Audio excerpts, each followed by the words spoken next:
excited about this. Yeah, Um, me too. I was looking forward. Especially, obviously, I love that your work sits at the intersection of prevention, mental health, and longevity in such a grounded way. But at the same time, I feel like when we spoke, I felt like we clicked in a way that you also seen both worlds, or maybe three worlds, including Japan, not just Europe and Americas, but Japan too. And I know you have a lot to share on your experience in Japan and how all these different cultures approach health and healing, and really looking forward to hearing more about those topics from you today. So thank you.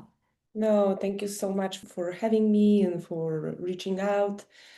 Well, I think it's really interesting and it's actually so different how Europeans, Americans, and Japanese and all these cultures are approaching health and wellness. And I think with Japan, when I've been traveling them to the Japan and learning about the culture, what struck me the most is that health is treated more as a day-to-day responsibility. So it's not something that is a reaction to illness, but rather a prevention.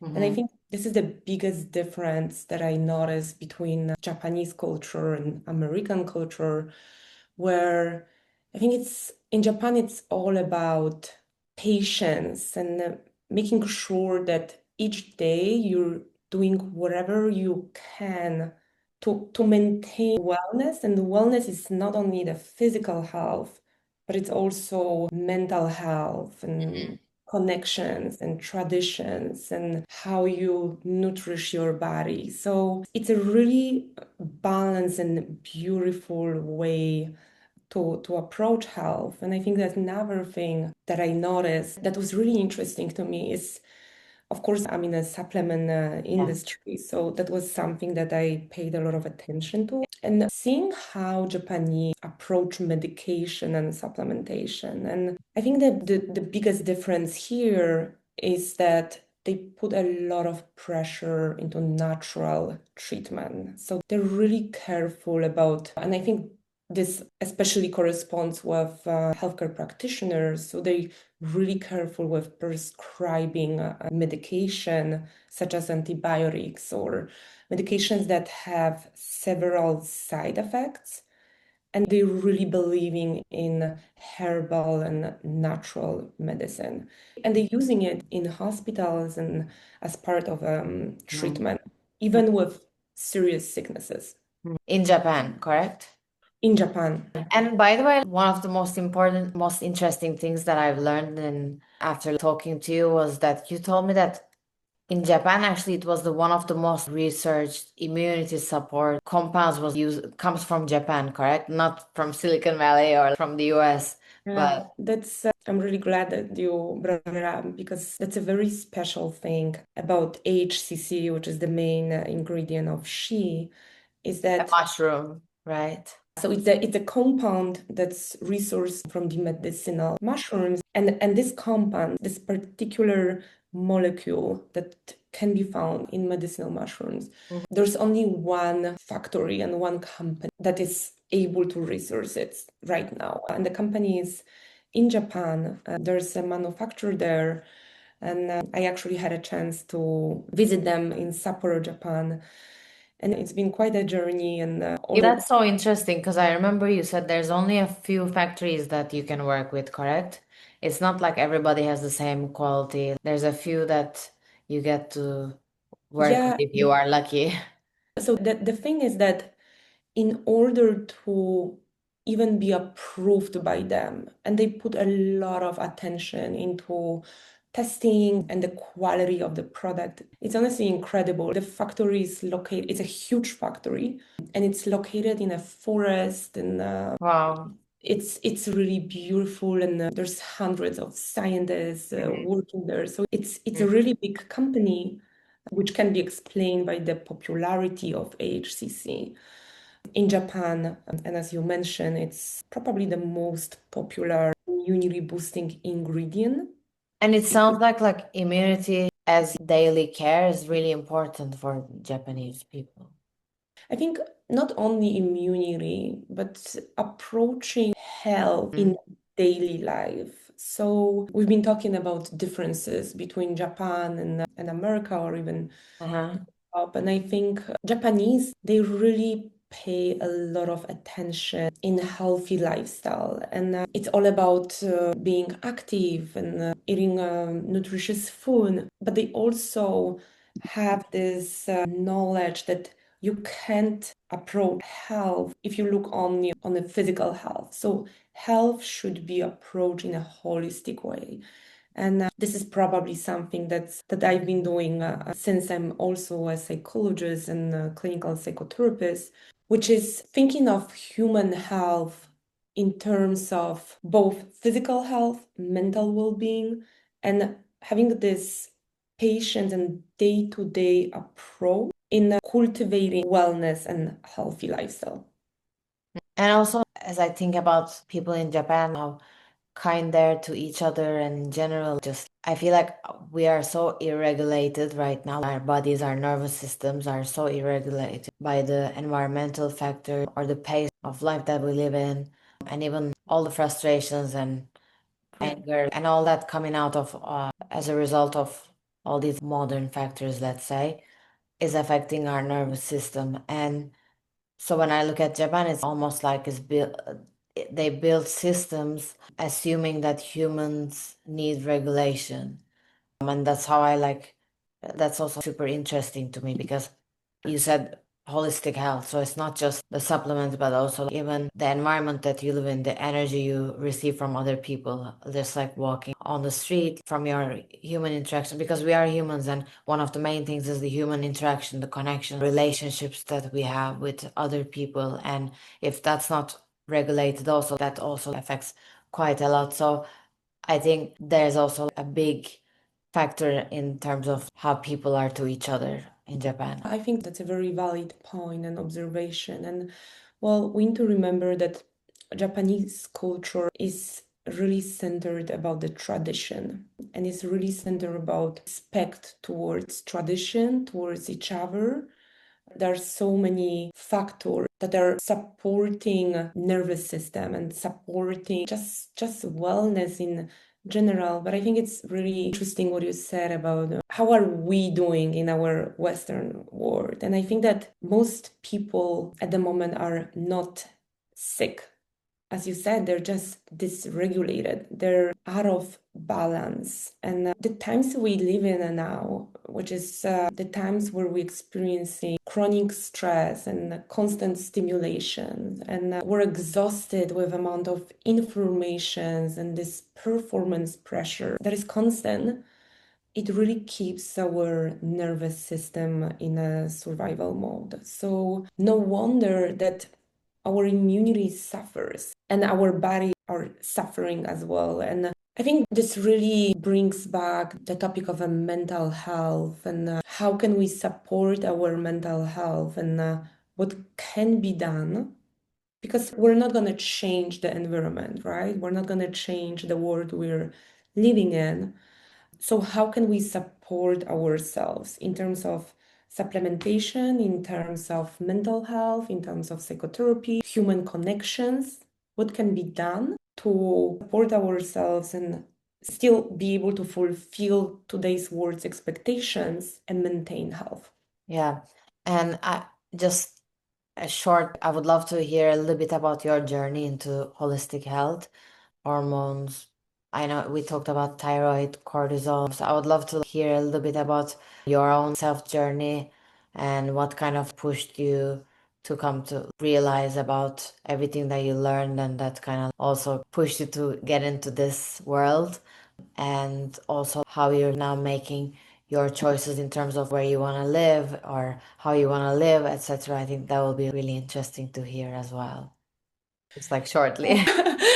Well, I don't know where to start, but I obviously got interested in this topic of not only mental health because of my professional background. I've always been interested in humans in general, but I think I most of all experience it myself. So I remember even before I started the company and after COVID, where I think that's what I noticed for the first time, the effect of being in a constant stress and how my body started suffering.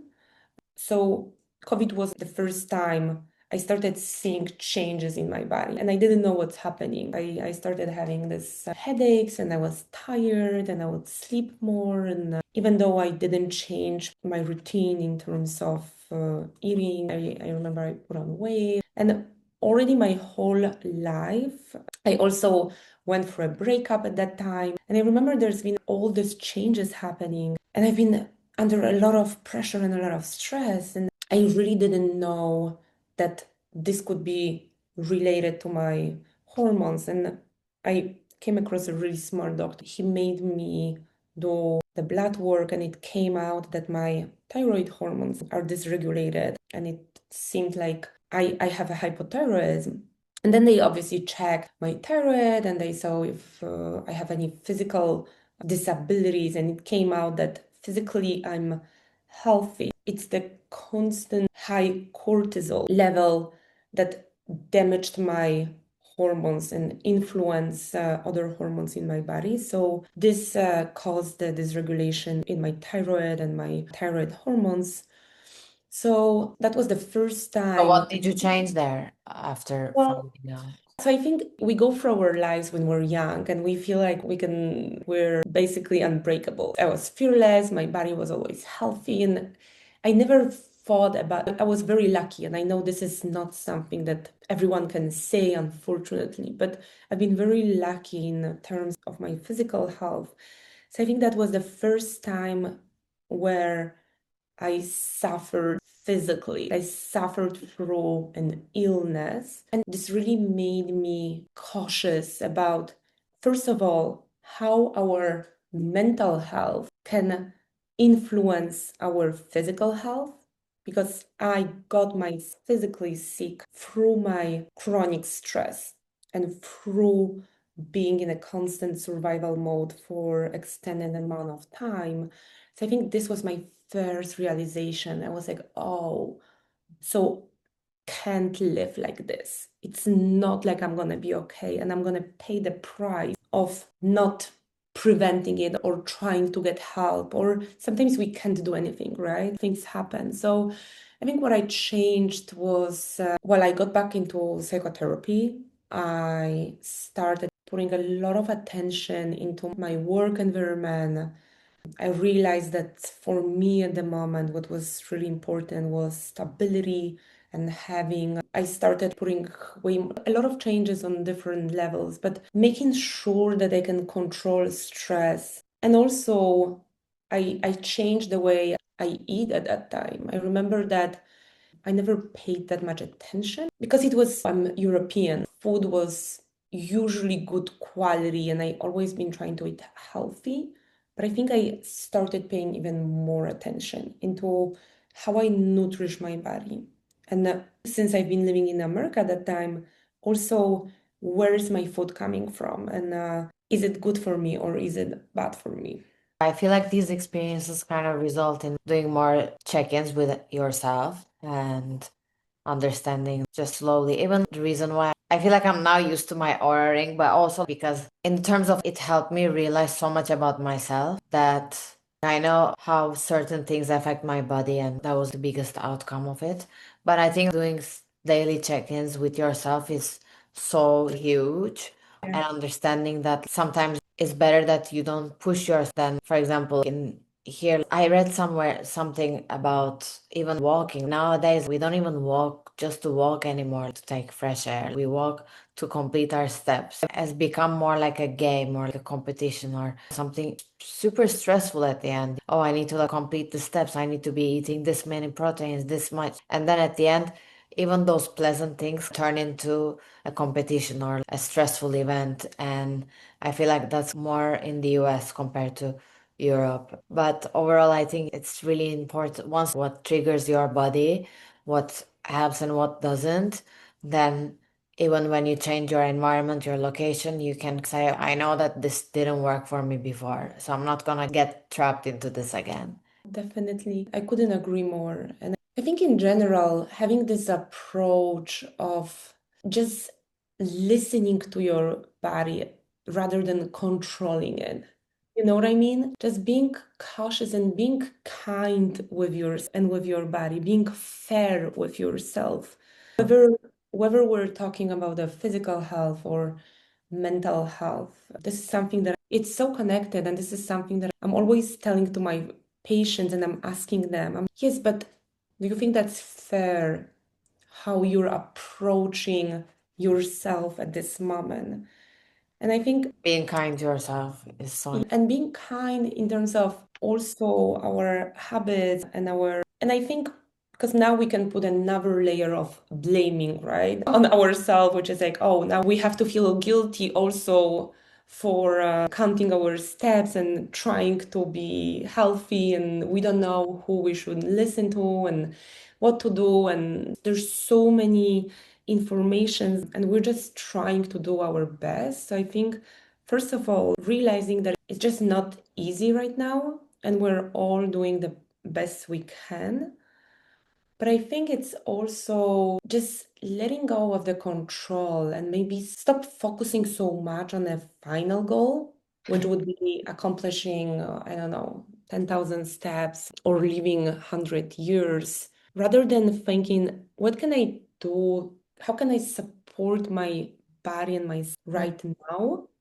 And what my body is trying to tell me. Am Mm-hmm. I tired? Or maybe I'm overstimulated. Mm-hmm. Maybe instead of putting another regime into my daily Yeah, routine, I just need to let go and stop stressing. And I feel like nowadays everything, as you said, everything needs to have a purpose.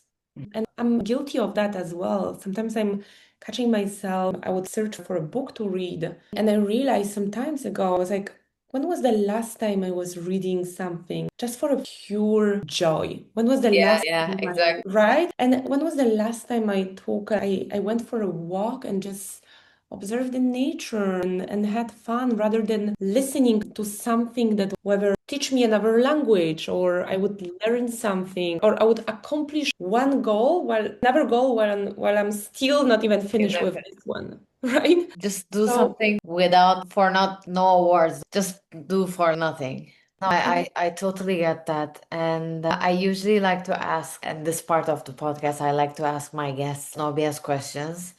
But I would like to do it a little bit differently today. And just since you are more, you can look at these things from different world perspectives, as you have experience living in different continents, and also as being in the industry as a provider, let's say, but as well as like working with someone that works with patients. So I would love to hear just like quick observations from you in terms of like what are the biggest BSs that you see in the industry right now?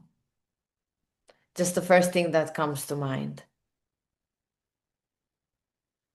which It would can be, be in I'm the not sure I supplement understand the question. space, like it can be in the supplement, let's say, related to supplements. And we hear about a new supplement every day, like something comes out, it becomes a trend, and then you see it everywhere. Like now, let's not name anything, but um, as it relates to that, for example, what do you think is like one of the biggest BSs right now? I think there's a lot. And I think that customers are really challenged right now because they need to um, like the marketing agencies are doing incredible job in making people believe that first of all in creating a problem that didn't exist before and then making you believe And that sell that. Okay, here's the problem, here's the solution, kind of a thing. exactly, exactly. So first, even before that also, the whole industry and the whole world is making you really vulnerable and already dysregulated. So we don't know what to do anymore, Right. right? So which is I don't know, like I'm not into any conspiracy theories, but I think this is all the final the the at the end everyone is making more money when the society is not well and confused and in chaos. because then people are more keen to be manipulated and believe in whatever solution brands will sell them. So I think there's a lot, and there's a lot also in supplements industry. One of my biggest something that makes me really angry, and something one of my biggest fear is to is to like have a routine of taking something or doing something that I believe is good for me, which I'm taking or doing, whether it's a supplement or it's a habit or whatever I'm doing, and I believe that it's good for me and it should help me and support my health, and it's actually making it worse. And I think like one thing that comes to my mind and might be silly, sometimes harmless, sometimes just not maybe effective, are, for example, gummies. Like you see this gummy supplements, and sometimes I just can't believe, like, how can someone take this like sugary, very expensive True, true, yeah. candy, and and and and still believe that that they're supporting their health. And again, this is not to blame ourselves and put guilt on ourselves that we're doing that, because the marketing companies are making sure that we really believe that we're doing the best we can, but and we are already vulnerable. But I think there's a lot, and I think like this could be one example, but I think those are challenging times for people, and also exciting because there are a lot of incredible products out there that have huge potential. But I think customers would need to really be educated and careful and make sure that there's a lot of research and human clinical studies, and they actually need this supplement. And this is something that we didn't even have time to talk about yet, but this whole idea of when should we reach out for supplementation, and if it's even needed, right? Correct. So, as it relates to that, we can definitely add a note here, like in terms of like supplements, use supplements or don't, how you decide. If there's anything you would like to add, please do. Yeah, well, I think I think there are two approaches, and they can come together.